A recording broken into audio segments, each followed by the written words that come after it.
Nagsimula sa maliit na karinderya, ngayon patok na patok ng restaurant sa Nueva Ecija. Kilalanin ang reyna at prinsesa ng kusina ng Hapag Vicenticos at alamin ang kanilang sikretong sangkap para malasap ang tamis ng tagumpay.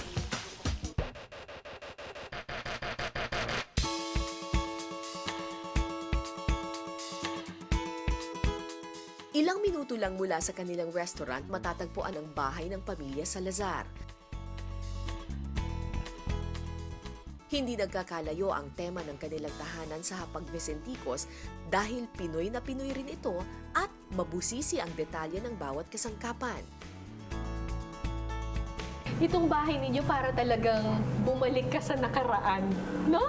Talagang yun yung gusto ninyo talaga. Oo. Oo. Itong pintuan ninyo, very massive. Saan to gawa? Actually, binili ko na siya ng pintuan nung Pintuan. araw. Pintuan na siya. Binili nyo lang ito. Talagang Talagang nung araw. Oo. Oo, kasi nga, unti-unti akong nag-iipon ng mga gamit. So dati, nung bumili kayo, wala pang bahay, may Wala pinto pa. ka na. Oo. Tapos meron na akong mga bintana. Pero wala pang bahay. Wala pang bahay, may hagdanan na ako.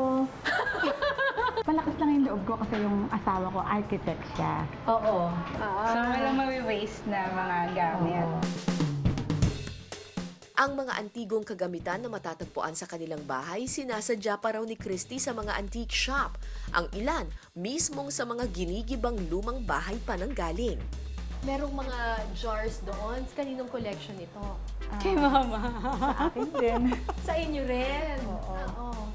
Tapos ito, merong gumagana ba yan? Yung teleponong yan? Oo. Actually, modern na siya. Parang nakakita lang kami ng piece na mukhang luma para magamit.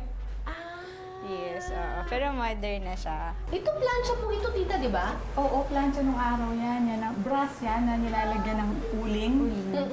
Ito naman po, Ito naman ay Si Mama si Mary Mama Mary. namin. Nabili din namin yan na sa isang kaibigan na... Galing siya mama sa sa puno. Kinerve siya sa puno, Oo, di ba? kinar siya sa puno. Oo, galing siya sa puno. At ito ang bubungad sa inyo pagpasok Yes. ng bahay. Oo.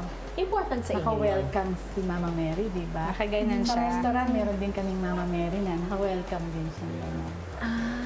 Kasi important sa inyo yung spirituality at saka. Yes.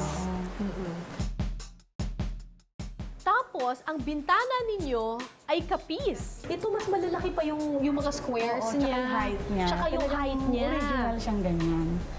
Saan nyo naman po nakuha ito? Naku, kung saan-saang sources. Meron sa Bulacan, Oo. meron dito sa mga baryo dito sa Nueva Ecija. At ito po ang inyong famous na hagdanan. Oo. Kwento niyo sa akin, ano bang kwento nitong hagdanan na to? May nag-alok lang sa akin, wala pa kaming bahay. Walang bahay. Teka, walang bahay pero may hagdanan? Oo. Saan yung tinago? Meron kasing lumang bahay dito maliit na... Hindi nga alam nung asawa ko na bumili ko ng hagdanan eh. Dismantled kasi ito nung dumating siya. Oo. Lahat na yan, hiwa-hiwala yan. Teka, gusto ko malaman anong reaksyon ng asawa ninyo nung siya, Honey, meron akong nabiling hagdanan. Hindi, tinago ko muna. Kasi magagalit sa akin eh. Ba't ako bumili ng hagdan? Wala pa namang bahay. Kaka wala pa kaming plano na magpagawa ng bahay. And speaking of second floor, ang ganda ng way up to the second floor ninyo, punong-puno ng mga paintings. Kaninong collection naman ito mga paintings na to? Sa akin din. Sa'yo rin. Parang kayo lang po na susunod dito sa bahay na to. Kayo Yes. talagang queen of the house. Ito po puro mga provincial themes, ano? Puro Oo. mga... At tingnan mo, lahat sila yung naghahanap buhay. May Oo. nagtitinda ng Sibuyas. sibuyas, may banging isda, Oo! may nagtatanim, May nagtatanim, may magsasaka. may magsasaka, May tindera ng may isda. tindera ng isda. Oo. Bakit po ito yung temang napili ninyo? Kasi para magkaroon ka ng ganito, di ba? Parang kami din na naghanap buhay talaga kami ng gusto. Parang reminder sa inyo Ay, yes. araw-araw. Oo.